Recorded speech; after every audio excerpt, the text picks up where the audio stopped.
हाँ बच्चों, good morning, good afternoon, good evening, जब भी आप सुन रहे होंगे।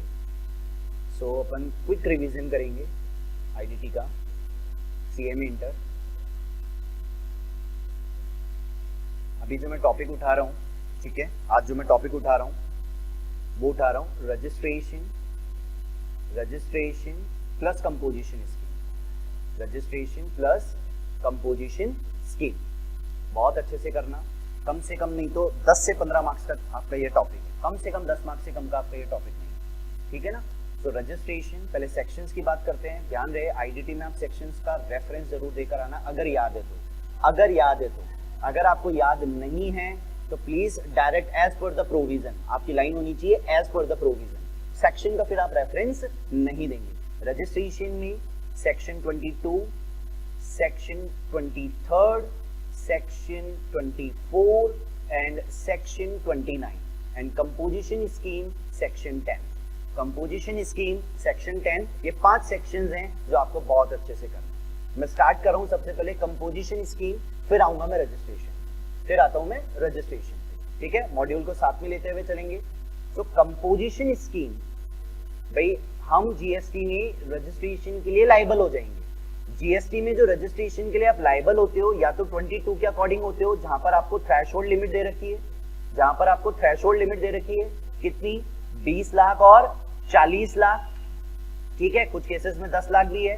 23 में रजिस्ट्रेशन नॉट रिक्वायर्ड था, रजिस्ट्रेशन आपको लेना ही नहीं है, या 3 केसेस थे। एंड 24 में मैंडेटरी रजिस्ट्रेशन था, 24 में मैंडेटरी रजिस्ट्रेशन था कि आपको जीएसटी में रजिस्ट्रेशन करवाना ही पड़ेगा। कोई थ्रेशोल्ड लिमिट नहीं है, चाहे आपका टर्नओवर 1 रुपए हो, आज ही बिजनेस स्टार्ट किया हो, लेकिन सेक्शन 24 की कंडीशंस में अगर आप फॉल कर रहे हो तो फिर आपको रजिस्ट्रेशन कराना ही पड़ेगा सेक्शन 24 मैंडेटरी रजिस्ट्रेशन में। एंड सेक्शन 29 जो है वो है आपका कैंसिलेशन, 3 लोग कैंसिलेशन करेंगे, या तो रजिस्टर्ड पर्सन खुद कैंसिल करेगा या जीएसटी ऑफिसर आपका रजिस्ट्रेशन कैंसिल कर देगा, या लीगल आयर्स, ठीक है। कि अगर आपकी डेथ हो गई तो जो आपकी फैमिली मेंबर्स हैं वो भी जीएसटी का जो रजिस्ट्रेशन है उसको कैंसिल कर देंगे। एंड सेक्शन 10 आपका कंपोजिशन स्कीम। तो मैं या तो सेक्शन 22 या 24 के कारण क्या करा रहा हूं, रजिस्ट्रेशन करा रहा हूं। अब जब मैं रजिस्ट्रेशन कराने जाता हूं तो मेरे पास 2 स्कीम्स होती हैं बच्चों, एक होती है रेगुलर स्कीम, कंपोजिशन स्कीम, एक होती है रेगुलर स्कीम जिसे आप नॉर्मल स्कीम भी बोलते हो, और एक है आपकी कंपोजिशन स्कीम। तो मैं बात करता हूं कंपोजिशन स्कीम की, तो मॉड्यूल को साथ में लेते हुए चलेंगे, साथ में प्रोविजन बताता जाऊंगा, जो क्वेश्चंस हैं वो क्वेश्चन साथ में सॉल्व करते चलेंगे ताकि आपकी चीजें सारी क्लियर होते जाएं।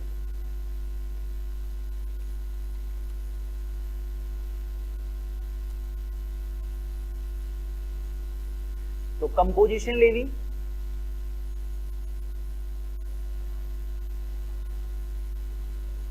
हाँ जी, सबसे इंपॉर्टेंट जो बात है वो ये रही, आप कंपोजिशन स्कीम में तभी आओगे जब आपका प्रीवियस ईयर का टर्नओवर 1.5 करोड़ तक है। आप कंपोजिशन स्कीम में तभी आओगे जब आपका प्रीवियस ईयर का टर्नओवर कितना है, 1.5 करोड़ रुपए। अगर आपका प्रीवियस ईयर का टर्नओवर 1.5 करोड़ को क्रॉस कर गया तो आप कंपोजिशन स्कीम के लिए एलिजिबल नहीं हो, आप नहीं ले सकते। आपको 1.5 करोड़ तक के टर्नओवर पर ही क्या मिलेगा, कंपोजिशन स्कीम मिलेगा, ठीक है। फिर कंपोजिशन स्कीम की कुछ रेस्ट्रिक्शंस भी हैं। तो पहले तो मैं बात कर रहा हूं जो मेरा टर्नओवर है, इसको टर्नओवर नहीं बोलेंगे बच्चों, इसको एग्रीगेट टर्नओवर बोलेंगे। आपको क्वेश्चन में एग्रीगेट टर्नओवर कैलकुलेट करवाएगा, जो आपके स्कैनर के क्वेश्चन है जो एग्जाम में आते हैं वो इसी तरीके से बेस्ड हैं। तो जो आपका एग्रीगेट टर्नओवर है, ठीक है, ये होना चाहिए 1.5 करोड़। अब एग्रीगेट टर्नओवर में सर हम क्या क्या इंक्लूड करते हैं, एग्रीगेट टर्नओवर में आप क्या क्या इंक्लूड करेंगे, एग्रीगेट टर्नओवर में आप टैक्सेबल प्लस नॉन टैक्सेबल में पेट्रोल, डीजल, अल्कोहल आ जाता है बच्चों। निल रेटेड, जिन पे जीएसटी की रेट 0% है, जैसे कि आपका मिल्क हो गया, मिल्क हो गया, छाछ हो गया, दही हो गया, ठीक है। साथ में जीरो रेटेड हम एक्सपोर्ट को बोलते हैं, हम किसको बोलते हैं, एक्सपोर्ट को बोलते हैं। और एग्जेम्प्टेड हो गया जिन पर जीएसटी लगता ही नहीं है। इन सब का हम टोटल करेंगे, इन सब का हम क्या करेंगे, टोटल करेंगे। तो क्वेश्चन में आपको कैसा भी दे रखा हो, एग्जेम्प्टेड दे रखा हो, जीरो रेटेड दे रखा हो, नील रेटेड दे रखा हो, नॉन टैक्सेबल दे रखा हो, टैक्सेबल दे रखा हो, इन पांचों का टोटल कर लो, इन पांचों का टोटल कर लो। उस टोटल को हम चेक करेंगे, अगर वो 1.5 करोड़ से कम है तो हम कंपोजिशन स्कीम के लिए एलिजिबल हैं, और 1.5 करोड़ को क्रॉस कर गया अगर आपका एग्रीगेट टर्नओवर, तो फिर आप कंपोजिशन स्कीम के लिए एलिजिबल नहीं होंगे। तो एक तो क्वेश्चन आपका एग्रीगेट टर्नओवर बेस्ड आएगा। ये एग्रीगेट टर्नओवर जो है ये ज्यादा नहीं होना चाहिए, should not more than 1.5 crore, 1.5 crore. Clear है यहां तक, क्लियर है यहां तक? अच्छा जी, अब और आगे चलते हैं। अब मैं कंपोजिशन स्कीम में मेरा टर्नओवर 1.5 करोड़ के नीचे है, मेरा टर्नओवर 1.5 करोड़ के नीचे है, लेकिन कंपोजिशन स्कीम में कुछ रेस्ट्रिक्शंस हैं बच्चों। कंपोजिशन स्कीम में कुछ रेस्ट्रिक्शंस हैं, जिसमें सबसे इंपॉर्टेंट है Holi service provider. Holi service provider, ध्यान रहे बच्चों, अगर आप पूरी तरीके से सर्विस देते हो, अगर आप पूरी तरीके से सर्विस देते हो तो आप कंपोजिशन स्कीम के लिए एलिजिबल नहीं। अगर आप 100% सर्विस प्रोवाइडर हो, 100% सर्विस प्रोवाइडर पूरी तरीके से सर्विस देते हो, you can not gate composition scheme, आप कंपोजिशन स्कीम में नहीं जा सकते। दूसरा, आप स्टेट के बाहर माल नहीं बेच सकते, inter state supply not possible, inter state supply भी आप नहीं कर सकते। और सबसे important, input tax credit can not availed, आप इनपुट नहीं ले सकते कंपोजिशन स्कीम में। सर इनपुट मींस अगर आप परचेज पर जो जीएसटी देकर आ रहे हो, उस जीएसटी का आप अपनी लायबिलिटी में से एडजस्टमेंट नहीं कर सकते अगर आप कंपोजिशन स्कीम में हैं, अगर आप कंपोजिशन स्कीम में हैं। एंड सबसे इंपॉर्टेंट, जो कंपोजिशन स्कीम वाले हैं वो क्या बनाएंगे, बिल ऑफ सप्लाई बनाएंगे। क्या बनाएंगे, बिल ऑफ सप्लाई, जिसमें आप जीएसटी मेंशन नहीं कर सकते, क्योंकि कंपोजिशन स्कीम आईटीसी भी नहीं ले सकते, और कंपोजिशन स्कीम डीलर कस्टमर से भी जीएसटी कलेक्ट नहीं कर सकते, कस्टमर से भी जीएसटी कलेक्ट नहीं कर सकते। तो अब हुआ ये कि भैया मैं गुड्स की सप्लाई कर रहा हूं, मेरा टर्नओवर 1.5 करोड़ के नीचे है, कंपोजिशन स्कीम मिल जाएगी। लेकिन दिक्कत होती है गुड्स के साथ सर्विस। अगर आप होली सर्विस प्रोवाइडर हैं, अगर आप होली सर्विस प्रोवाइडर हैं, तो होली सर्विस प्रोवाइडर में तो कंपोजिशन स्कीम ले ही नहीं सकते। लेकिन मैं गुड्स बेच रहा हूं, सिर्फ गुड्स बेच रहा हूं, जैसे मेरा एसी का बिजनेस है, एसी बेच रहा हूं, लेकिन एसी को इंस्टॉल भी कराता हूं, सर्विस भी दे रहा हूं, तो कुछ हद तक गुड्स के साथ साथ सर्विस भी दे रहा हूं। तो क्या गुड्स के साथ सर्विस अगर देंगे तो कंपोजिशन स्कीम आपको मिल जाएगी? यस बच्चों, कंपोजिशन स्कीम अवेलेबल है, बट यहां कंडीशन है प्रोवाइडेड, बट यहां कंडीशन है, कंडीशन ये है कि आपकी जो सर्विस की वैल्यू है, वो सर्विस की वैल्यू आपका 10% किसका, एग्रीगेट टर्नओवर का, और 5 लाख व्हिचएवर इज हायर, इससे ज्यादा नहीं होना चाहिए। 10% ऑफ टर्नओवर, वो टर्नओवर सर हम 10% किसका निकालेंगे, तो बच्चों आप एग्रीगेट टर्नओवर का ही निकाल के आ जाओ, आप एग्रीगेट टर्नओवर का ही 10% निकाल के आ जाओ, और 5 लाख व्हिचएवर इज हायर, ये वैल्यू से ज्यादा अगर सर्विस की वैल्यू आ रही है, इस वैल्यू से ज्यादा अगर सर्विस की वैल्यू आ रही है, you can not gate composition scheme, आप कंपोजिशन स्कीम नहीं ले सकते, भले ही आपका टर्नओवर 1.5 करोड़ के नीचे। तो सर हमको दो चीजें देखकर आनी है कि एग्जाम में, यस अगर आपका क्वेश्चन सर्विस पर भी है तो आपको एग्रीगेट टर्नओवर भी देखना है, साथ में सर्विस की वैल्यू भी देखनी है, दोनों सेटिस्फाई होनी चाहिए। टर्नओवर 1.5 करोड़ के नीचे होनी चाहिए और सर्विस की वैल्यू इस लिमिट से ज्यादा नहीं होनी चाहिए। अगर आपका टर्नओवर 1.5 करोड़ के नीचे है लेकिन सर्विस अगर आपकी एक्सीड कर गई तो फिर आप एलिजिबल नहीं होंगे, तो फिर आप एलिजिबल नहीं होंगे। और एग्रीगेट टर्नओवर में ये टैक्सेबल, नॉन टैक्सेबल, नील, जीरो, एग्जेम्प्टेड, याद रहे ये सब आपका एक्सक्लूडिंग जीएसटी होना चाहिए। अगर इनमें आपका जीएसटी इंक्लूड है तो बच्चों जीएसटी अलग कर देना, बच्चों जीएसटी अलग कर देना, जीएसटी के बिना टोटल करना, वो आपका 1.5 करोड़ के नीचे होना चाहिए, वो आपका 1.5 करोड़ के नीचे होना चाहिए। ठीक है यहां तक? ये वही बताया 10% of turnover 5 lakh whichever is higher, ये सारा सब कुछ वही है, 1.5 करोड़ का टर्नओवर। अब देखिए आप एग्जाम्पल नंबर 97 क्या कहना चाह रहा है, एग्जाम्पल नंबर 97 क्या कहना चाह रहा है, ये देखो टैक्सेबल गुड्स, गुड्स सर्विस। पढ़ लेना क्वेश्चन में गुड्स के साथ सर्विस आ गया। अब साथ में ये भी देख लेता हूं कि क्वेश्चन ये पूछना चाह रहा है एलिजिबल फॉर कंपोजिशन स्कीम। बताओ क्या आप कंपोजिशन स्कीम के लिए एलिजिबल हो क्या? क्या आप कंपोजिशन स्कीम के लिए एलिजिबल हो क्या? तो अगर आप कंपोजिशन स्कीम के लिए एलिजिबल हो तो सर दो बातें देखेंगे, एक टर्नओवर देखेंगे, एक टर्नओवर देखेंगे। अब ये देखो प्रीसीडिंग फाइनेंशियल ईयर का दिया है, यानी पिछले साल का दिया है, यानी पिछले साल का है, ठीक है। वो टर्नओवर 1.5 करोड़ के नीचे होना चाहिए, ठीक है। अच्छा, उसमें क्या क्या आ जाएंगे सर? उसमें टैक्सेबल भी आ जाएगा, एग्जेम्प्टेड भी आ जाएगा, गुड्स और सर्विस दोनों का। अच्छा, यहां पर भी ये भी चीज ध्यान रखना, टैक्सेबल, नॉन टैक्सेबल, निल, जीरो, एग्जेम्प्टेड, ये सब गुड्स का और सर्विस का सबका इंक्लूड करना है, सबका इंक्लूड करना है, ठीक है। लेकिन जीएसटी एक्सक्लूड रखनी है। जीएसटी अगर इनमें इंक्लूड है तो हटा देना है, तो हटा देना है। तो बच्चों उसमें जो इंटरेस्ट अर्न ऑन डिपॉजिट्स है इसको आप एग्रीगेट टर्नओवर में इंक्लूड नहीं करेंगे, याद कर लें, ये याद कर लें। Interest earn on deposits, loans and advances आप अपने एग्रीगेट टर्नओवर में ऐड नहीं करेंगे। तो जब मैंने इनका टोटल किया, तो इनका टोटल 1 करोड़ 38 लाख आया। इनका टोटल 1 करोड़ 38 लाख आया, यानी कि 1.5 करोड़ के तो नीचे हूं भैया, 1.5 करोड़ के तो नीचे हूं। यानी कि मैं एक कंडीशन तो कंपोजिशन स्कीम की सेटिस्फाई कर रहा हूं, बट मेरी दूसरी कंडीशन, क्योंकि क्वेश्चन ने सर्विस भी दे दिया, तो अब चेक करना पड़ेगा सर्विस की वैल्यू टर्नओवर का 10% और 5 लाख इससे ज्यादा नहीं होना चाहिए। तो मेरा टर्नओवर 138 लाख था, जो आप एग्रीगेट करते हो उसी का लगाओ, 10% कितना आ गया? 13,80,000 और 5 lakh, whichever is higher. दोनों में हायर क्या है बच्चों? दोनों में हायर क्या है? 13,80,000 है।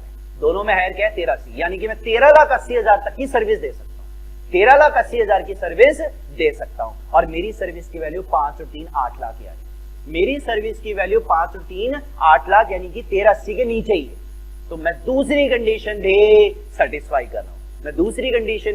सेटिस्फाई कर रहा हूं, अगर सर्विस की वैल्यू 13,80,000 को क्रॉस कर जाती तो फिर भैया भले ही टर्नओवर 1.5 करोड़ के नीचे है, मैं जीएसटी में कंपोजिशन स्कीम से आउट हो जाता, तो 13,80,000 तक आप सर्विस दे सकते हो, इससे ऊपर आप दोगे कंपोजिशन स्कीम से आउट हो जाओ, ठीक है। 75 लाख की लिमिट लगती है इन स्टेट्स में, ये आपको याद करनी होगी बच्चों। इन 8 स्टेट्स में 1.5 करोड़ की लिमिट नहीं है। तो जब आप क्वेश्चन पढ़ रहे होंगे तो चेक कर लेना कौन से स्टेट का क्वेश्चन है। अरुणाचल, मणिपुर, मेघालय, मिजोरम, नागालैंड, सिक्किम और ये उत्तराखंड, ठीक है। यहाँ लिमिट जो है वो आपकी 5 लाख की है। ये इन्होंने बता दिया क्या क्या एक्सक्लूड करोगे, मैंने बोल दिया सारे जीएसटी हटा दो, कंपनसेशन सेस हटा दो, ये भी आप ऊपर करके आ रहे हो, interest earn on deposit loan ये भी हटा दो, और आरसीएम अगर आप पे रिवर्स चार्ज लग रहा है, एज अ रिसिपिएंट आप टैक्स दे रहे हो, रिवर्स चार्ज आपको पता है रिसिपिएंट देता है टैक्स, तो आप तो परचेज करके आ रहे हो लेकिन टैक्स आप दे रहे हो क्योंकि आप पे आरसीएम लग रहा है, तो टैक्स आप दे रहे हो तो इसका मतलब वो आपकी सप्लाई नहीं है, वो भी आपको एक्सक्लूड रखनी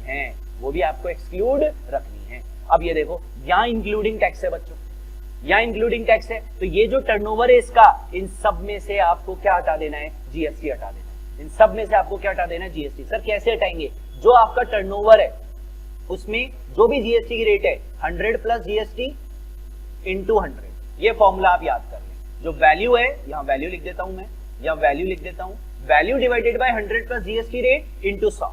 तो यहाँ वैल्यू कितनी थी? 71.97 डिवाइडेड बाय 118 इंटू 100। जो वैल्यू आएगी इन सब का टोटल करूंगा, अब देखो यहाँ टोटल देखता हूं तो 1,51,00,000 है। देखते ही मत कर देना कि भैया 1.5 करोड़ के ऊपर चला गया, कंपोजिशन स्कीम से आउट हो गया। जब आप एक्सक्लूड जीएसटी करोगे तो आपकी वैल्यू कम हो जाएगी। तो यहाँ पर वही हुआ है, वैल्यू कम हो गई, 1,28,00,000 ही रह गई, तो 1.5 करोड़ के नीचे। और क्वेश्चन सर्विस का बोल नहीं रहा है, तो यहाँ सर्विस आपको चेक करने की आवश्यकता नहीं है। Does not exceed 1.5 crore, eligible for composition scheme. यहाँ पर एक्सक्लूडिंग टैक्सेस है, तो सीधे सीधे टर्नओवर में ऐड कर दो। एलिजिबल है क्या? बिल्कुल एलिजिबल है। दूसरी चीज, मेरी 2 ब्रांचेस है, branch 1 branch 2, branch 1 composition scheme में अगर है तो बच्चों ब्रांच 2 भी कंपोजिशन स्कीम में ही होगी, कंपोजिशन स्कीम में ही होगी। आप ब्रांच वाइज अलग अलग स्कीम नहीं ले सकते कि कुछ ब्रांचेस कंपोजिशन में चली जाएंगी, कुछ ब्रांचेस नॉर्मल में चली जाएंगी, नहीं, या तो सारी कंपोजिशन में रहेंगी या सारी नॉर्मल में रहेंगी। वही कहा है इसने कि एक लोकेशन पे तो कंपोजिशन रहना चाहता है, एक लोकेशन पे नॉर्मल रहना चाहता है। नहीं जी नहीं, ऐसा नहीं होगा, नहीं जी नहीं, ऐसा नहीं होगा। और एक इंटीमेशन आपको भेजना पड़ता है इस बात के लिए, इस बात के लिए, ठीक है। अब यहां देखिए, गुड्स का टर्नओवर 59 लाख है और रिपेयरिंग सर्विस होती है, रिपेयरिंग सर्विस होती है, टोटल हो गया 60 लाख, टोटल हो गया एग्रीगेट टर्नओवर कितना हो गया 60 लाख। तो 1.5 करोड़ के नीचे है, 1.5 करोड़ के तो नीचे है, लेकिन क्वेश्चन में सर्विस आ गया 1 लाख की सर्विस दे रहा है तो देखनी पड़ेगी। तो 60 लाख का 10% जो आप टोटल करते हो 6 लाख और 5 लाख विचएवर इज हायर क्या 6 लाख, 6 लाख तक सर्विस दे सकता हूं, जबकि सर्विस कितनी दे रहा हूं मात्र 1 लाख, मात्र 1 लाख। तो क्या एलिजिबल हूं? बिल्कुल आप एलिजिबल हैं। तो अगर आपको यही चेक करना है बच्चों कि गुड्स के साथ सर्विस आ गया तो सर्विस की वैल्यू चेक कर लेना, वो आपकी लिमिट के अंदर होना चाहिए। 2 बातें आपको कंपोजिशन स्कीम में चाहिए, 2 बातें आपको कंपोजिशन स्कीम में चाहिए, टर्नओवर भी 1.5 करोड़ के नीचे होनी चाहिए और सर्विस की वैल्यू भी आपकी लिमिट के अंदर होनी चाहिए, लिमिट के अंदर होनी चाहिए। Goods 20 lakh, advertising service 2 lakh, turnover 20 lakh से नीचे है, वो सॉरी 1.5 करोड़ के नीचे है, टर्नओवर के बेसिस पे तो कोई दिक्कत नहीं है। सर्विस की वैल्यू देखो 22 लाख का 10% टोटल करेंगे 2.2 और 5 विचएवर इज हायर क्या है 5 लाख। तो क्या बिलो लिमिट है? बिल्कुल बिलो लिमिट है, बिल्कुल बिलो लिमिट है। कंपोजिशन स्कीम अलाउड है भैया, कंपोजिशन स्कीम अलाउड है। इस तरीके से आपको देखना है, इस तरीके से आपको देखना है। क्लियर है यहां तक?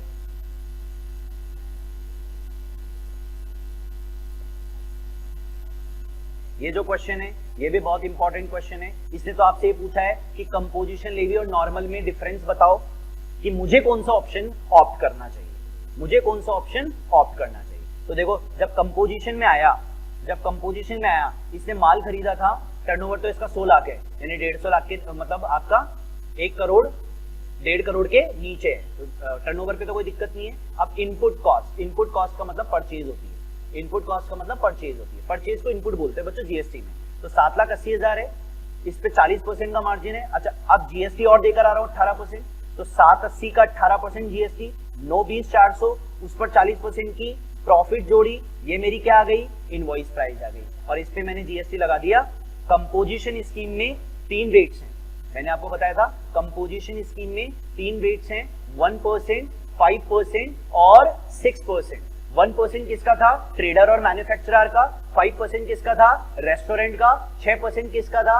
6% था 2/2019 की स्कीम, जिस पर अभी हम डिस्कस करेंगे, जिस पर अभी हम डिस्कस करेंगे। तो 1% चूंकि ये होटल है तो इसको रेस्टोरेंट मान के 2.5% लगाया है, 2.5% लगा दिया, ये जीएसटी लायबिलिटी होगी। नॉर्मल स्कीम में आपको क्या करना है 780 लेना है, लेकिन जीएसटी आपकी कॉस्ट नहीं बनेगी क्योंकि ये आपको इनपुट का फायदा देगी। तो 780 के ऊपर ही आपको 40% का प्रॉफिट जोड़ना है, उसके ऊपर जीएसटी लगाना है, ये उसके ऊपर जीएसटी आ गया, ठीक है। और जो आपने 780 पर जीएसटी दिया है परचेज के वक्त, उसको हमने यहां माइनस कर दिया, तो अल्टीमेटली ये टैक्स निकल के आ रहा है। समझ में आ रहा है? अब ये भी कहा ना कि कंपोजिशन स्कीम में हमें इनपुट नहीं मिलता है, कंपोजिशन स्कीम में हमें इनपुट नहीं मिलता है। तो कंपोजिशन स्कीम में इनपुट नहीं मिलता, इस वजह से कॉस्ट का पार्ट बन जाती है, कॉस्ट का ही पार्ट बन जाती है, उसके ऊपर आपको प्रॉफिट जोड़ना होता है। लेकिन नॉर्मल स्कीम में जो जीएसटी की वैल्यू है वो आपकी कॉस्ट का पार्ट नहीं बनती है, उसमें आपको विदाउट जीएसटी जो वैल्यू आ रही है उसमें मार्जिन जोड़ना है और उसके ऊपर ही आपको टैक्स देना है, और जो परचेज के वक्त टैक्स देकर आ रहे हो वो माइनस करना है। तो यहाँ ऑब्वियसली बात है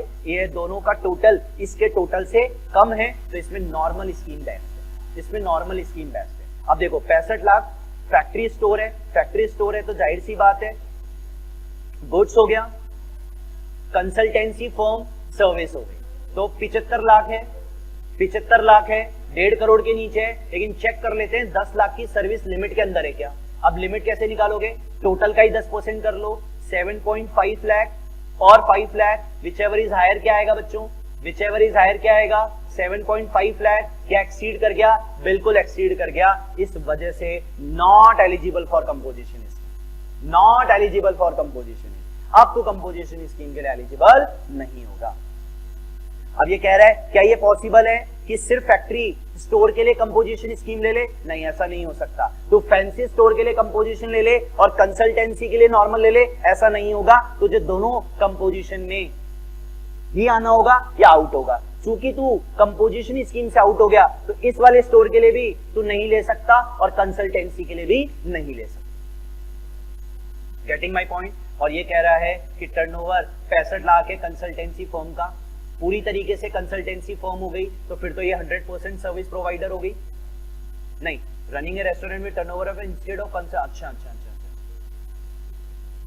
ये यूं कहना चाह रहा है कि रेस्टोरेंट सर्विस जो है और फैंसी स्टोर है, एक कंपोजिशन स्कीम के लिए कोई एग्रीगेट 1.5 करोड़ है, claim is value composition is aggregate turnover is 1.5 crore. ठीक है, बस आपको इतना सा याद रखना, ये 65 लाख पूरा ओवरऑल लेना चाह रहा है। एक ही बात हो गई, एक ही बात हो गई। ठीक है, तो आपको बस इतना सा याद रखना है। ये थोड़ा सा आप लोगों को हो सकता है कंफ्यूज भी कर रहा हो, आपको तो बस प्रोविजन याद करना है। प्रोविजन ये है कि हम तो बस सर्विस की वैल्यू देखेंगे, वो हमारी लिमिट के अंदर है तो ठीक है, लिमिट के बाहर है तो नहीं होगा।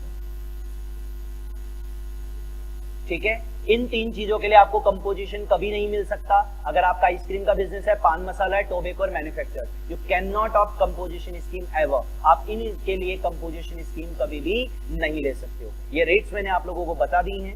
ठीक है, अच्छा एक चीज का ध्यान रखना, जो ट्रेडर है वो ट्रेडर 1% सिर्फ टैक्सेबल सप्लाई का देगा, ये आपको ध्यान रखना होगा बच्चों। और जो मैन्युफैक्चरर है वो मैन्युफैक्चरर जो 1% देगा वो टैक्सेबल और एग्जेम्प्ट सप्लाई दोनों के ऊपर देगा, दोनों के ऊपर देगा। ठीक है, और जो रेस्टोरेंट है 5% वो भी टैक्सेबल प्लस एग्जेम्प्ट दोनों के ऊपर देगी, दोनों के ऊपर देगी। और जो 6% है 2/2019 वो भी टैक्सेबल प्लस एग्जेम्प्ट दोनों सप्लाई के ऊपर टैक्स देगा। तो आप चेक कर लेना, जो आपकी सप्लाई है उसमें टैक्सेबल और एग्जेम्प्ट सब है, तो सबका टोटल करना, उसके टोटल पे जाएगा, उसके टोटल पे जाएगा। इंटरेस्ट अर्न, ये कभी आपका उसका पार्ट नहीं होता है। रेस्टोरेंट सर्विस, अब आप कहेंगे सर रेस्टोरेंट सर्विस तो फुली सर्विस प्रोवाइडर है ना, पूरी तरीके से सर्विस देती है, तो बच्चों रेस्टोरेंट में एक्सेप्शन अपवाद है। अगर रेस्टोरेंट सर्विस होती तो सर्विस प्रोवाइडर है, लेकिन इसको कंपोजिशन स्कीम दिया हुआ है, वही ऊपर भी पॉइंट था। ठीक है, तो रेस्टोरेंट सर्विस में आप एलिजिबल हो, 5% आपको टैक्स देना पड़ेगा। ये प्रीवियस ईयर का टर्नओवर है, करंट ईयर का है, तो प्रीवियस ईयर का टर्नओवर तो वो 1.5 करोड़ की लिमिट के लिए ध्यान आएगा, और ये टर्नओवर आपको टैक्सेबिलिटी के लिए निकालना है, टैक्सेबिलिटी के लिए निकालना है। किराना बिजनेस है तो जाहिर सी बात है 1% है, ट्रेडर है तो 1% सिर्फ और सिर्फ किसका देगा? टैक्सेबल का ही देगा, टैक्सेबल का ही देगा। सर इसमें से टैक्सेबल क्या है? ये एग्जेम्प्ट है, इस पे नहीं देगा, सिर्फ इस पे देगा। रेंट फ्रॉम कॉमर्शियल प्रॉपर्टी इस पे देगा, और रेजिडेंशियल ड्वेलिंग जो है एग्जेम्प्टेड है। तो इन दोनों के टर्नओवर 12 और 2 14 लाख। ठीक है, इस पर ही टैक्स देगा, इस पर ही टैक्स देगा। हालांकि इसने टैक्स निकाला नहीं, इसने तो सिर्फ ये है कि बताओ कंपोजिशन, तो टर्नओवर तो 1.5 करोड़ के नीचे बता रहा है ये, बस सर्विस की वैल्यू देख लेना बच्चों। सर्विस की वैल्यू, सब सर्विस में क्या आएंगी? ये रेंट सर्विस ही होती है, रेंट सर्विस ही होता है। तो चेक कर लेना, 12 लाख का सर्विस है, आपके लिमिट के अंदर है तो ठीक है, लिमिट के बाहर जा रहा है तो आउट हो जाएगा। ये आपका 2/2019 है नोटिफिकेशन।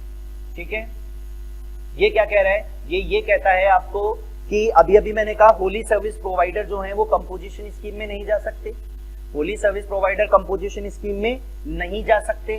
तो उन्होंने क्या कहा कि भैया हम होली सर्विस प्रोवाइडर, आप कंपोजिशन स्कीम का में फायदा क्यों नहीं दे रहे हो? तो सरकार ने एक नोटिफिकेशन निकाला 2/2019, उसमें कहा कि होली सर्विस प्रोवाइडर तुम भी कंपोजिशन स्कीम आ जाओ, लेकिन 2/2019 के अकॉर्डिंग आओगे। 2/2019 में जो इन्होंने टर्म यूज लिया है वो यूज लिया है अदर देन कंपोजिशन स्कीम, जो टर्म यूज लिया है वो लिया है अदर देन कंपोजिशन स्कीम। यहाँ रेट आपको 1%, 5% नहीं लगेगी भैया, यहाँ रेट आपको 6% लगेगी, लेकिन एक कंडीशन है, एक कंडीशन है, आप लोअर रेट 6% से टैक्स दे सकते हो, लेकिन एक कंडीशन है।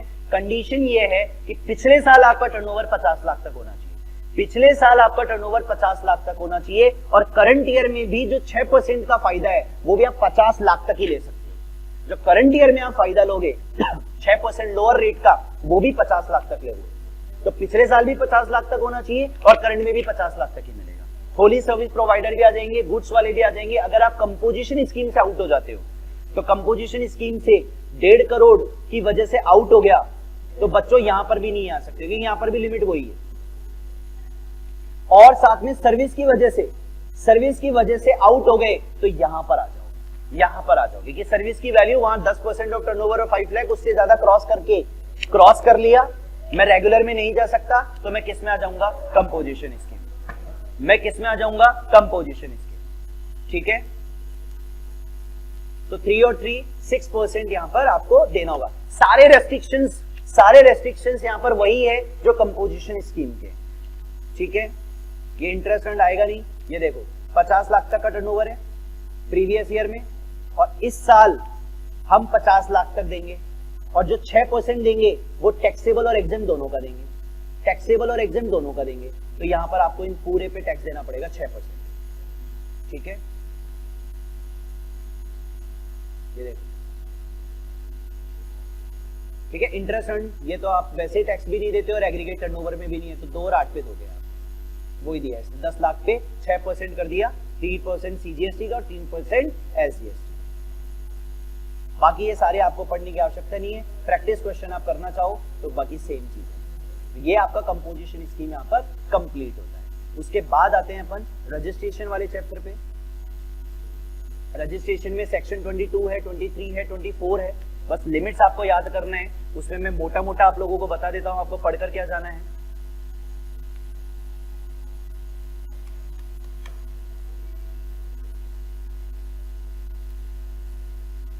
ये देखिए, रजिस्ट्रेशन में जो मैं लिमिट की बात कर रहा था बच्चों, ये टेबल बहुत इंपॉर्टेंट है, ये आपको याद करके जानी पड़ेगी, ये आपको याद करके जानी पड़ेगी। इन्होंने रजिस्ट्रेशन को कुछ इस तरीके से डिफाइन किया है कि रजिस्ट्रेशन में सिर्फ गुड्स की सर्विस देते हो, सिर्फ गुड्स बेचते हो, या सिर्फ सर्विस देते हो, या गुड्स के साथ सर्विस, या सर्विस के साथ गुड्स है। तो गुड्स के केस में इन्होंने जो लिमिट रख रखी है वो 40 लाख भी रखी हुई है, इन्होंने 20 लाख भी रखी हुई है, और इन्होंने 10 लाख भी रखी। गुड्स के केस में जो सर्विस है या गुड्स के साथ सर्विस है, वहां इन्होंने लिमिट 20 लाख और 10 लाख रखी हुई है, और गुड्स के साथ सर्विस है वहां भी लिमिट 20 लाख और 10 लाख रखी हुई है। ठीक है, जो 10 लाख है वो सिर्फ 4 स्टेट्स के लिए, जो 10 लाख है वो सिर्फ 4 स्टेट्स के लिए। ये 10 लाख चाहे आप सिर्फ सर्विस दे रहे हो, चाहे गुड्स के साथ सर्विस दे रहे हो। मणिपुर, मिजोरम, नागालैंड, त्रिपुरा, मणिपुर, मिजोरम, नागालैंड, त्रिपुरा, यहाँ 10 लाख है, बाकी सब केसेस में 20 लाख की लिमिट है, बाकी सब केसेस में 20 लाख की लिमिट है, अगर आप सिर्फ सर्विस देते हो या गुड्स के साथ सर्विस है। अगर आप एक्सक्लूसिवली गुड्स में डील करते हो, एक्सक्लूसिवली गुड्स में डील करते हो, तो आप यहाँ पर 3 लिमिट पढ़ करेंगे, 40, 20 और 10।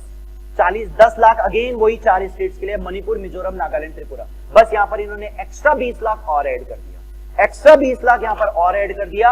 उत्तराखंड, मेघालय, सिक्किम, अरुणाचल प्रदेश, पौंडीचेरी और तेलंगाना, यहाँ 20 लाख की लिमिट है। इसके अलावा एक्सक्लूसिवली गुड्स में डील करते हो तो 40 लाख की लिमिट, एक्सक्लूसिवली गुड्स में डील करते हो तो 40 लाख की लिमिट। ठीक है,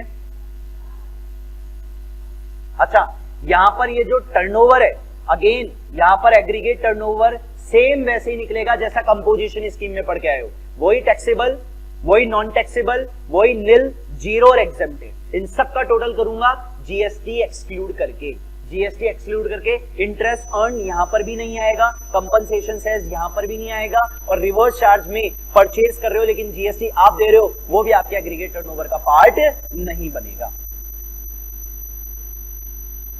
ये देखिए, ठीक है, और सब आपको ऐड करना है, और सब आपको ऐड करना है। देखो, जैसे अपनी ही हेड ऑफिस, अपनी ही ब्रांचेस। अच्छा, एक टर्म है डिस्टिंक्ट पर्सन, एक टर्म है डिस्टिंक्ट पर्सन। डिस्टिंक्ट पर्सन होती है हेड ऑफिस और ब्रांचेस। तो अगर हेड ऑफिस ब्रांचेस को या ब्रांचेस हेड ऑफिस को गुड्स ट्रांसफर कर रहा है, वो भी आपके एग्रीगेट टर्नओवर में आएगा भैया, वो भी आपके एग्रीगेट टर्नओवर में आएगा। ठीक है, तो ये 1 लाख आ गया, ब्रांच वाला आ गया, एग्जेम्प्टेड आ गया, एक्सपोर्ट यानी जीरो रेटेड आ गया, प्रिंसिपल और एजेंट आपस में कर रहे हैं वो भी आ गया। ये देखिए, सबको टोटल कर दिया, 18,60,000 आ रहा है, 20 लाख के नीचे आ रहा है। अच्छा, अब आप चेक कर लेना, गुड्स और सर्विस दोनों का है क्वेश्चन, गुड्स का भी है और सर्विस का भी है, तो लिमिट 20 लाख लगनी है, लिमिट 20 लाख लगनी है। सिर्फ मणिपुर, मिजोरम, नागालैंड, त्रिपुरा में 10 लाख की, बाकी 20 लाख लगनी है। क्या 20 लाख के नीचे है? बिल्कुल 20 लाख के नीचे है, इसको करेक्ट कर लेना, ये 20 लाख है भैया, बिल्कुल 20 लाख के नीचे है। Not required to register under GST, not required to register under GST. Section 23, कब आपको जीएसटी में रजिस्ट्रेशन की रिक्वायरमेंट नहीं है? 3 पॉइंट है, पूरी तरीके से एग्जेम्प्टेड गुड्स, पूरी तरीके से एग्जेम्प्टेड गुड्स बेचता हूं, यानी कि मेरी जो सप्लाई है वो एग्जेम्प्टेड है, मेरी जो सर्विस है वो एग्जेम्प्टेड है। ठीक है, एग्जम्पशंस की लिस्ट है जो आप याद करेंगे, वो भी मैं आप लोगों को बता दूंगा। तो जो एग्जम्पशन की लिस्ट है वो आप याद कर लेना। अगर आप एक्सक्लूसिवली उसी में ही डील करते हो तो आपको जीएसटी में रजिस्ट्रेशन की रिक्वायरमेंट नहीं है, और अगर आप एग्रीकल्चर में डील करते हो आपको जीएसटी में रजिस्ट्रेशन रिक्वायर्ड नहीं है, या गवर्नमेंट आपको मना कर दे एज पर द नोटिफिकेशन, तो भी आपको जीएसटी में रजिस्ट्रेशन की रिक्वायरमेंट नहीं है। ये है कंपल्सरी रजिस्ट्रेशन सेक्शन 24। ये सारे पॉइंट्स आप याद करके जाएंगे, ये इंपॉर्टेंट भी है, थ्योरी में भी डायरेक्ट पूछ सकता है और प्रैक्टिकल क्वेश्चन भी इसमें से बन सकता है। यहां पर एक टर्म याद करना, इंटर स्टेट का मतलब है स्टेट के बाहर, लेकिन यह टैक्सेबल सप्लाई है कि अगर मैं एग्जेम्प्टेड को बाहर भेज रहा हूं, इंटर स्टेट का मतलब है स्टेट के बाहर, एग्जेम्प्टेड को स्टेट के बाहर भेज रहा हूं तो मैं सेक्शन 24 में नहीं आऊंगा। टैक्सेबल गुड्स को स्टेट के बाहर बेच रहा हूं तो फिर मेरे को सेक्शन 24 में मैंडेटरी रजिस्ट्रेशन करवाना पड़ेगा, करवाना पड़ेगा। ठीक है, CTP casual taxable person. Casual taxable person कौन होते हैं? कैजुअल टैक्सेबल पर्सन हो गए जो 90 डेज के लिए टेम्परेरी बेसिस पर जीएसटी का क्या कराते हैं? रजिस्ट्रेशन कराते हैं। ठीक है, रिवर्स चार्ज में आप, यानी कि आप परचेज कर रहे हो लेकिन जीएसटी आप दे रहे हो क्योंकि आप पर आरसीएम लग रहा है, क्योंकि आप पर आरसीएम लग रहा है तो आरसीएम को भी जीएसटी में रजिस्ट्रेशन कराना पड़ेगा। इलेक्ट्रॉनिक कॉमर्स ऑपरेटर्स, इको, जहां पर बायर और सेलर आके गुड्स को बेचकर चले जाते हैं, बायर्स खरीद के चले जाते हैं, ऐसे इको को अमेजॉन, फ्लिपकार्ट, स्नैपडील, इन सबको सेक्शन 24 के अकॉर्डिंग मैंडेटरी रजिस्ट्रेशन कराना पड़ता है। नॉन रेजिडेंट पर्सन है, बाहर के व्यक्ति हैं या इंडिया में बिजनेस करना चाहते हैं, आपको जीएसटी में रजिस्ट्रेशन कराना पड़ेगा। सेक्शन 51 टीडीएस, जो गवर्नमेंट है वो कुछ कॉन्ट्रैक्ट देती है, उनका पेमेंट करेगी, अगर उन कॉन्ट्रैक्ट की वैल्यू 2.5 लाख के ऊपर है, ये सेक्शन 51 आपका टीडीएस एक चैप्टर भी है यहाँ पर। ठीक है, तो सेक्शन 51 में, सेक्शन 51 के अकॉर्डिंग आपको टीडीएस काटना होता है, ये गवर्नमेंट का ही होता है। 2.5 लाख के ऊपर वैल्यू है तो आपको टीडीएस काटना होगा।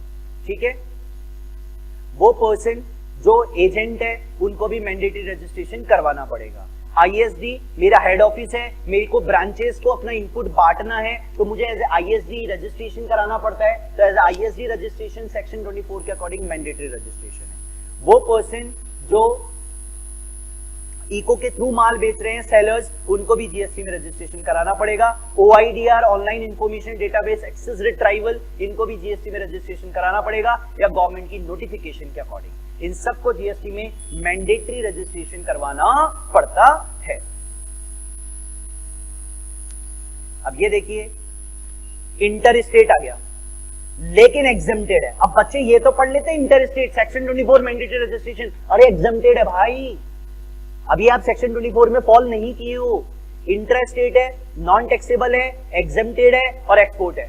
बताओ सबका टोटल कर लूं? बिल्कुल, इन सबका टोटल हो जाएगा, इन सबका टोटल हो जाएगा। और मेरा क्वेश्चन गुड्स का और सर्विस का है तो मेरी लिमिट 20 लाख की है, क्योंकि क्वेश्चन मेरा चेन्नई का है, स्टेट मेरा चेन्नई है, तो मेरा टर्नओवर जो है 18,60,000 आ रहा है, 20 लाख के नीचे आ रहा है, रजिस्ट्रेशन नॉट कंपलसरी। अच्छा, ये जो लिमिट चेक करते हो ये एज पर सेक्शन 22 कर रहे हो, सेक्शन 24 यहां पर नहीं लग रहा है। अब ये कह रहा है क्या आपका आंसर चेंज हो जाएगा अगर इंटर स्टेट टैक्सेबल सप्लाई हो गया? क्या आपका आंसर चेंज होगा अगर इंटर स्टेट टैक्सेबल सप्लाई आ गया? अब बताओ, टैक्सेबल सप्लाई आती है तो अब हम लिमिट चेक ही नहीं करेंगे भाई, हमें तो सेक्शन 24 के अकॉर्डिंग क्या कराना पड़ेगा? मैंडेटरी रजिस्ट्रेशन करवाना पड़ेगा, मैंडेटरी रजिस्ट्रेशन करवाना पड़ेगा। प्रोसेस आप ध्यान रखेंगे, एप्लीकेशन फॉर रजिस्ट्रेशन का प्रोसेस आप ध्यान रखेंगे, 2 पार्ट में होता है, पार्ट ए और पार्ट बी। पार्ट ए और पार्ट बी, जो पार्ट ए है उसमें ये सब इंफॉर्मेशन देनी होती है, आपको पैन नंबर देना होता है, मोबाइल नंबर, ईमेल आईडी और स्टेट बताना होता है। पार्ट बी में आप क्या क्या करते हैं? पार्ट बी में आप अपनी बिजनेस का एड्रेस बताते हैं, पार्ट बी में जो ओनर है उसका एड्रेस बताते हैं, पार्ट बी में आप गुड्स बेच रहे हैं, सर्विस बेच रहे हैं, उसका एड्रेस बताते हैं, आधार ऑथेंटिकेशन करते हैं, ये सब पार्ट बी का काम है। एडवांस पेमेंट ऑफ टैक्स 2 ही जनों का होता है, एक नॉन रेजिडेंट और सीटीपी। इन्हें जब भी जीएसटी का रजिस्ट्रेशन कराना होगा इन्हें एडवांस में जीएसटी जमा कराना होगा, एडवांस में जीएसटी जमा कराना होगा, लेकिन ये 90 डेज से ऊपर का रजिस्ट्रेशन नहीं ले सकते, मैक्सिमम 90 डेज इनका रहता है। रिटर्न इनको वही 1, 2, 3 फाइल करनी होती है।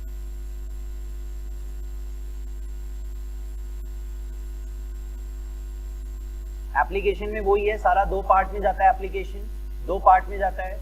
ये आईएसडी का क्वेश्चन है बच्चों, ये इनपुट सर्विस डिस्ट्रीब्यूटर का है, ठीक है, कोई हेड ऑफिस था, ये हेड ऑफिस है मुंबई में, इसकी 3 यूनिट है, तो एक बिल आया है 12 लाख रुपए का है, सभी यूनिट्स का है, तो अब इसको बेसिकली 12 लाख को बांटना है, 3 लाख तो सीधे सीधे मुंबई यूनिट का है, तो 12 लाख को बांटेगा किस बेसिस पे बांटेगा, टर्नओवर के बेसिस पे। ये देखो ये तीनों का टर्नओवर दे दिया, तो इस 12 लाख को इसने टर्नओवर के बेसिस पे बांट दिया, और 3 लाख पूरा का पूरा मुंबई है, और टोटल इन्होंने कर दिया, ये इनका आईटीसी आ गया, ये आईएसडी का क्वेश्चन है। तो टोटल सारी यूनिट्स को टर्नओवर के बेसिस पे बांट देना, टर्नओवर के बेसिस पे बांट देना। प्रोसीजर में मैंने बता ही दिया, ये आपका पार्ट ए है और पार्ट बी है, उसमें आप इसके अलावा सारी इंफॉर्मेशन डाल देंगे, ठीक है। डीम्ड रजिस्ट्रेशन, अगर 3 दिन के अंदर अंदर मैंने एप्लीकेशन सबमिट कर दी, एमसीक्यू आ सकता है, मैंने एप्लीकेशन सबमिट कर दी 3 दिन के अंदर अंदर, 3 दिन के अंदर अंदर मुझे क्या नहीं मिला, रजिस्ट्रेशन नहीं मिला, ना तो आप क्लियरिफिकेशन के लिए भेज रहे हो, ना आप एक्सेप्ट कर रहे हो, तो 3 दिन के बाद में आपका ऑटोमेटिकली रजिस्ट्रेशन हो जाएगा। अगर आपको क्लियरिफिकेशन के लिए भेजेगा, अगर आपको क्लियरिफिकेशन के लिए आएगा, applicant shall submit the reply with clarification, वो 7 दिन के अंदर अंदर करेगा। कि क्लियरिफिकेशन कब आता है, आपने एप्लीकेशन सबमिट कर दी, गवर्नमेंट को कुछ उसमें कमी लगी, गवर्नमेंट ने वापस रिवर्ट बैक कर दिया, गवर्नमेंट ने वापस रिवर्ट बैक कर दिया, तो अब जब वापस से आपको क्लियरिफाई करके भेजना होगा तो आपके पास 7 दिन का समय, आपके पास 7 दिन का समय, 7 दिन के अंदर अंदर आपको क्लियरिफाई करना पड़ेगा। अगर 7 दिन के अंदर अंदर clarification received from the applicant, अच्छा अब गवर्नमेंट को भी 7 दिन ही मिलते हैं, गवर्नमेंट को 7 दिन के बाद में वो क्या कराना होगा, रजिस्ट्रेशन को एक्सेप्ट करना होगा, otherwise registration deemed to have been granted. GST number में मैंने बता दिया, शुरू के स्टेट के कोड होते हैं, फिर ये पैन नंबर होता है, फिर एंटिटी नंबर होता है, ठीक है, ये सम होता है, और ये एक बाय डिफॉल्ट रैंडम नंबर होता है। कैंसिलेशन सेक्शन 29 अभी अभी बताया, 3 लोग करते हैं, या तो आप खुद करेंगे। अच्छा अब आप खुद कब कब करेंगे, जाहिर सी बात है मेरा बिजनेस बंद हो गया, मैंने बिजनेस को बेच दिया, मेरा टर्नओवर अब 20 लाख 10 लाख को क्रॉस नहीं कर रहा है, मेरा कॉन्स्टिट्यूशन चेंज हो गया, पहले मैं सिंगल ओनर प्रोप्राइटर था, अब पार्टनरशिप फॉर्म में आ गया, पहले मैं पार्टनरशिप फॉर्म में था, अब मैं कंपनी में आ गया, ठीक है। तो इन केसेस में, और ये लीगल एरिया का छोड़ दो, ये 4 पॉइंट्स इंपॉर्टेंट है, बिजनेस बंद हो गया, बिजनेस ट्रांसफर कर दिया, कॉन्स्टिट्यूशन चेंज हो गया, टर्नओवर कम हो गया, तो रजिस्टर्ड पर्सन कैंसिलेशन के लिए एप्लीकेशन डाल देगा और गवर्नमेंट उसको अप्रूव कर देगी। जीएसटी ऑफिसर कब करेगा, जाहिर सी बात है आपने कुछ गलती करी है, यहाँ पर आपने कुछ गलती करी है, आप क्या क्या गलती कर सकते हो, आप क्या क्या गलती कर सकते हो। पहली गलती, रिटर्न ही नहीं भरी, रिटर्न ही नहीं भरी, लेकिन रिटर्न 2 जने भरते हैं, एक नॉर्मल एक कंपोजिशन, तो नॉर्मल वालों के लिए इन्होंने कहा है कि जो नॉर्मल वाले हैं वो लगातार 6 महीने तक रिटर्न नहीं भरते हैं, और जो कंपोजिशन वाले हैं वो लगातार 3 क्वार्टर की रिटर्न नहीं भरते हैं, जीएसटी कैंसिल हो जाएगा। या आपने जीएसटी का जो लॉ है उसको वायलेट किया है, या आपने रजिस्ट्रेशन तो ले लिया लेकिन 6 महीने तक अपना बिजनेस स्टार्ट नहीं किया, अपना बिजनेस स्टार्ट नहीं किया, या आपने रजिस्ट्रेशन फ्रॉड मेथड से लिया है, इन सभी केसेस में जीएसटी ऑफिसर आपका रजिस्ट्रेशन कैंसिल कर देगा। लीगल हायर्स कब है, जब भैया डेथ हो गई किसकी, ओनर की, तो जो लीगल हायर्स हैं वो जीएसटी का रजिस्ट्रेशन कैंसिल कर देंगे। रिवोकेशन, कैंसिल के लिए एप्लीकेशन डाल दी, वापस से विड्रॉ कर लिया, वापस से विड्रॉ कर लिया, ठीक है, ये आपका रिवोकेशन। तो ज्यादा कुछ है नहीं, मॉड्यूल में भी छोटे से क्वेश्चंस हैं, लेकिन रजिस्ट्रेशन में आप ध्यान रखें, यहाँ से आपका थ्योरी भी बन सकता है, प्रैक्टिकल भी बन सकता है। प्रैक्टिकल जो बनेगा वो एग्रीगेट टर्नओवर वाला बनेगा, बस आपको एग्रीगेट टर्नओवर पकड़ के चलना है। और जो मेजर कंफ्यूजन वाला वर्ड था taxable, inter state taxable plus inter state exempted, उसका थोड़ा सा ध्यान रखना, उसका थोड़ा सा ध्यान, ठीक है। तो यहाँ आपका ये कंपोजिशन रजिस्ट्रेशन, आई होप आप लोगों को ये थोड़ा सा हेल्प करेगा। This is the 1 day before class, ठीक है, 1 day before the exam class. तो आई होप आपको ये हेल्प करेगा, ये भी आप सुन के जाएंगे तो काफी हद तक आपको वहां पर जो सुनोगे वो आपको माइंड में क्या करेगा, गूंजेगा, तो हो सकता है आप चीजों को सही करके आ जाए, ठीक है। बाकी के टॉपिक्स अपन बाद में लेते हैं, ओके।